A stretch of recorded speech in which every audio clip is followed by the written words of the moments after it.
तर नमस्कार पब्लिक, कसं आहे आता तिकडे महेशचं सबमिशन चालू होतं. आम्ही डायरेक्ट त्याची फुल मजा घेत होतो. त्याचं कसं चालू आहे आता, घे असाइनमेंट धर आणि लिह लवकर. तेवढ्यात आपले यश भाऊ त्याला चिडवायला लागले, गेम खेळतोय बघा आम्ही म्हणून. महेश भाऊ आपल्याला लागले कॅमेरा पकडायला.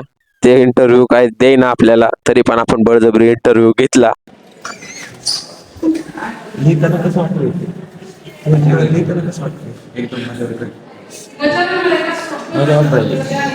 मग आता करायला काय करायचं तो आमची मर्जी आम्हाला तरी वाचते आता तुमच्या वाचा निघून वाचा माझी राहिली काय विषय नाही. माहीत भाऊ यश भाऊ तुमचं म्हणणं काय तुम्ही आता गेम प्ले चालू घेते आमचं काही आधीपासून इज्जतीत केलं म्हणून आता गेम खेळूया. मग काय तेवढं बोलून आपल्या यश भाऊने आपल्याला थोडं तेवढं ज्ञान दिलं. जे कोणी इंजिनिअरिंग किंवा डिप्लोमा साईडला जे असतील त्यांनी कमेंट करून नक्की सांगा असाइनमेंट मॅन्युअल लिहिताना तुम्हाला कसं वाटतं. मग काय तेवढे 2 शब्द बोलून आलो होतो आपण पार्किंग मध्ये. तर आपल्याकडे तर नव्हती गाडी. मग आता महेश भाऊ लागले होते गाडी काढायला.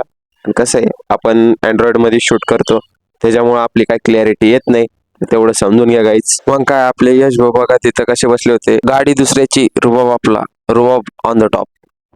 तर नमस्कार पब्लिक, आता चाललोय आपण डबल मायक्रो प्रोजेक्ट वगैरे काढायला. मग काय तसं बोलून आपण यांना केलं ओव्हरटेक. निघालो आपण पुढे MIT ला प्रिंट काढा. काय थोडं पुढे येऊन थांबलो आम्ही. आमची सविस्तर चर्चा झाली की रस्त्यावर पाणी, खड्डे कसे आहेत, सरकारशी काय निवेदन करायचं. तर महेश भाऊ आपल्याला सविस्तर सांगत होते. तर मी त्यांना सजेशन दिलं, अख्खी कुत्र संघटना घेऊन तुम्ही आंदोलन करा, यश तुम्हाला नक्की भेटेल. असं बोलून मग मी काय माझे 2 शब्द संपवले. मग आम्ही लागलो आपल्या रस्त्याला. तर महेश भाऊ म्हणले चला आता आम्ही जातो, आपली संघटना तयार करून येतो, कुत्र संघटना. तर आपण लवकरच आंदोलनाला बसू. म्हणलं तुम्ही नक्की विजय व्हा, आम्ही तुमच्या पाठीशी आहोत. मग काय तेवढं बोलून आलो आपण आपल्या जागेवर. आता घेऊ मायक्रो प्रोजेक्ट आणि जाऊ परत कॉलेजला. Thanks for watching.